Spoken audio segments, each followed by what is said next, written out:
আসসালামু আলাইকুম। ভাগ্যের কি নীলা খেলা দেখেন। বাংলাদেশে থাকা অবস্থা আমি অ্যাডমিন বিভাগে কাজ করছিলাম। এইচআর অ্যাডমিন বিভাগে চাকরি করছিলাম। তা তো হঠাৎ করে মনে হইলো চাকরিটা যখন ছেড়ে দিব, হজে যাব। এরকম মনে হয়েছিল।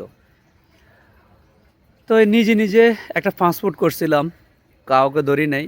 নিজেরটা নিজেই গেছিলাম। আগারগাঁও গেছিলাম, ব্যাংক করছিলাম।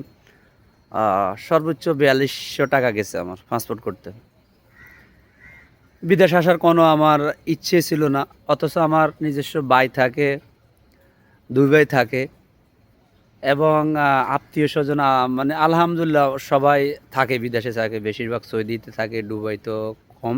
কাতারও থাকে, ওমানও থাকে। বিভিন্ন জায়গায় আছে মোটামুটি আত্মীয়স্বজন, স্বাস্থ্য ভাই, জ্যাঠা ভাই, মামাতো ভাইরা। তো বিদেশে যদি আসার ইচ্ছা থাকতো তাহলে অনেক আগে আসতে পারতাম। আসার ইচ্ছে ছিল না, আসতে মন চায়ও নাই। তো হঠাৎ করে যখন করোনা শুরু হয়েছিল, করোনার আগে দিই হয়তোবা, করোনার আগে দিই, মানে করোনা শুরু হবে এমন আগে দিই। তা আমার এক বড় ভাই বলতেছে, আমার আপন যে বড় ভাই, উনি আবার দুবাইতে আজমানে থাকে। তো উনিও একদিন হঠাৎ করে আমার বলতেছে, চলো দুবাই চলে আসো। তাই বললাম, না বিদেশ যাইলে তো আমি আরও আগে যাইতাম, অনেকবার বলতে চাইতাম না। না, চলে আসো, তোমার একটা ভালো কাজ দিব, দেশে থেকে তুমি এনে কয় টাকা ভাগ চাইবে, এগুলি বলছে।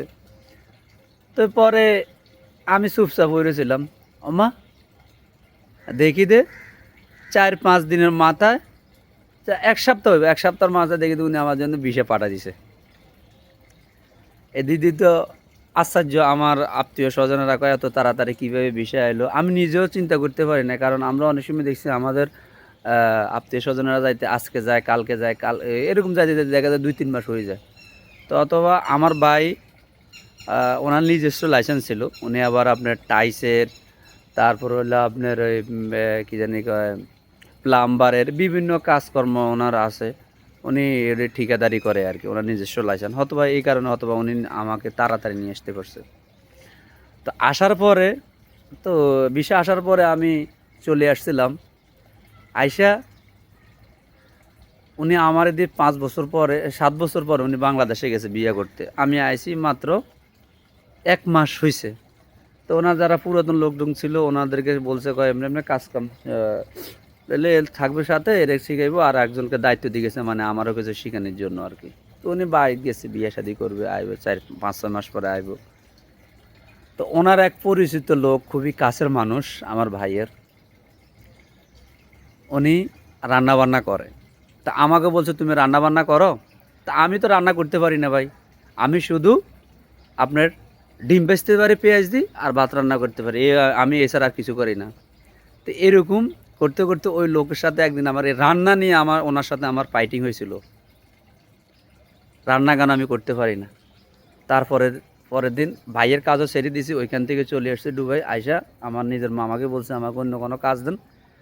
পরে উনি আমাকে 5 স্টার হোটেলে কাজ দিছে। আজকে আমি 5 স্টার হোটেলে শেফের কাজ করি। সবভাবে আল্লাহর নীলা খেলা। এই যে বিল্ডিংগুলো দেখতেছেন, এগুলি সবগুলো হইলো গেস্টের বিল্ডিং। এটা গেস্টে, বড় বড় গেস্টেরা থাকে এখানে। একসময় আমি রান্না করতে পারি না, আজকে 5 স্টার হোটেলে শেফের কাজ করি। সব হইলো নসিব, তকদির, কাকে যে আল্লাহ কোন সময় কখন নিয়ে আসে সেটা একমাত্র আল্লাহ রাব্বুল আলামিন জানে।